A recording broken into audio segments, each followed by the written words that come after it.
For a project, I created a Bitcoin chatbot using Python to retrieve the Bitcoin prices. The chatbot was trained with some sample sentences.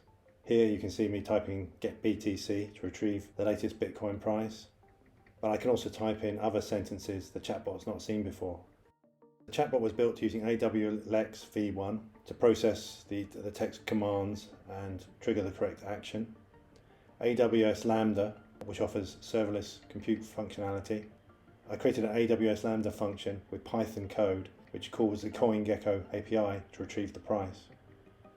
AWS Lex and Lambda is chargeable, so I recommend you check and monitor the costs, and also check how to keep your instance secure, and also delete your instances of AWS Lex and Lambda when you're finished. The chatbot can be integrated into Facebook and Slack. It can also be integrated into a website or mobile app as either a chatbot or voice bot.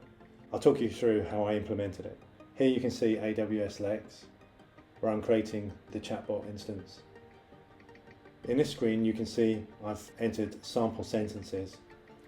The chatbot requires sample sentences to identify when an action or intent needs to be triggered.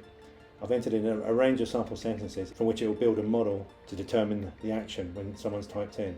This will enable the chatbot to be generic and not require a specific sentence to be typed in to trigger the action.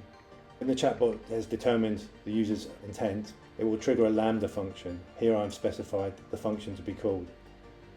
This is the AWS lambda function called getBitcoinPrice function. Here's the code. I'll talk through this in more detail.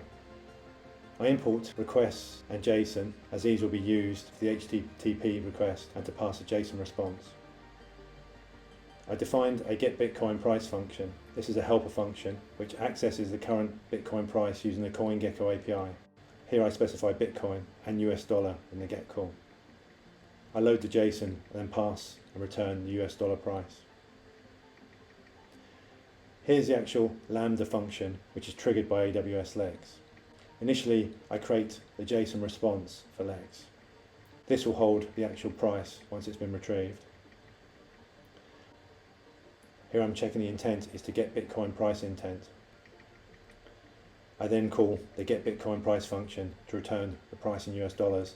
This is returned back to AWS Lex in the response.